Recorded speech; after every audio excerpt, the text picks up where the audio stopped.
राधे भक्तों, सभी भक्तों को मेरा सादर नमस्कार। आज मैं आपके सामने माघ मास महात्म्य के प्रथम अध्याय को प्रस्तुत कर रही हूँ। सारे संसार के कर्ता श्री भगवान विष्णु, देवी सरस्वती तथा श्री गुरु जी के चरण कमलों में नमस्कार करके मैं इस माघ मास महात्म्य को प्रारंभ कर रही हूँ। अतः पहला अध्याय। एक समय श्री सूत जी ने अपने गुरु श्री व्यास जी से कहा कि गुरुदेव, कृपा करके आप मुझसे माघ मास का महात्म्य कहिए, क्योंकि मैं आपका शिष्य हूँ। व्यास जी कहने लगे कि रघुवंश के राजा दिलीप एक समय यज्ञ स्नान के पश्चात पैरों में जूते और सुंदर वस्त्र पहनकर शिकार की सामग्री से युक्त कवच और शोभायमान आभूषण पहने हुए अपने सिपाहियों से घिरे हुए जंगल में शिकार खेलने के लिए अपनी नगरी से बाहर निकले। उनके सिपाही जंगल में शिकार के लिए मृग, व्याघ्र, सिंह आदि जंतुओं की तलाश में इधर उधर फिरने लगे। उस वन में वनस्थली अत्यंत शोभा को प्राप्त हो रही थी। वन में कहीं वृक्षों पर मोर नाच रहे थे, कहीं कहीं मृगों के झुंड फिरते थे, कहीं गीदड़ अपना भयंकर शब्द कर रहे थे, कहीं गेंडों का समूह हाथियों के समान फिर रहा था, कहीं वृक्षों के कोटरों में बैठे हुए उल्लू अपना भयानक शब्द कर रहे थे, कहीं सिंहों के पद चिन्हों के साथ घायल मृगों के रक्त से भूमि लाल हो रही थी, कहीं दूध से भरी थनों वाली सुंदर भैंसें फिर रही थी, कहीं पर गंधित पुष्प, हरी हरी लताएं वन की शोभा को बढ़ा रही थी, कहीं बड़े बड़े पेड़ खड़े थे तो कहीं उन पेड़ों पर बड़े बड़े अजगर और उनकी केचुलियां भी पड़ी हुई थी। उसी समय राजा के सिपाहियों के बाजे की आवाज सुनकर एक मृग वन में से निकलकर भागने लगा और बड़ी बड़ी चौकड़ियां भरता हुआ आगे बढ़ा।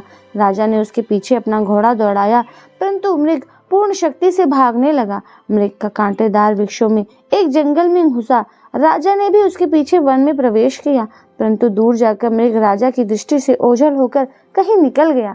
राजा निर्जन वन में अपने सैनिकों सहित प्यास के मारे अति दुखी हो गया। दोपहर के समय अधिक मार्ग पर चलने से सैनिक थक गए और घोड़े रुक गए। कुछ थोड़ी देर बाद राजा ने एक बड़ा भारी सुंदर सरोवर देखा, जिसके किनारों पर घने वृक्ष थे। इसका जल सज्जनों के हृदय के समान स्वच्छ और पवित्र था। सरोवर का जल लहरों से बढ़ा सुंदर लगता था। जल में अनेक प्रकार के जल जंतु, मछलियां आदि स्वच्छंदता से इधर उधर फिर रही थी। दुष्टों के समान निर्दयी चित्त वाले मगरमच्छ भी थे। किसी किसी जगह लोभी के घर के समान सिमाल भी पड़ी हुई थी। जैसे विपत्ति में पड़े हुए लोगों के दुखों को हरने वाले दानी पुरुष के समान यह सरोवर अपने जल से सबको सुखी करता था, जैसे मेघ चातक के दुख को हरता है। इस सरोवर को देखकर राजा की थकावट भी दूर हो गई। रात्रि को राजा ने यहीं विश्राम किया और सैनिक पहरा देने लगे और चारों तरफ फैल गए। रात के अंतिम समय में शुक्रों के एक झुंड ने आकर सरोवर में पानी पिया और कमल के झुंड के पास आए। तब शिकारियों ने सावधान होकर शुक्रों पर आक्रमण किया और उनको मारकर पृथ्वी पर गिरा दिया। उस समय सब शिकारी कोलाहल करते हुए बड़ी प्रसन्नता के साथ राजा के पास गए और राजा प्रभात हुआ देखकर उनके साथ ही अपनी नगरी की तरफ चल पड़े।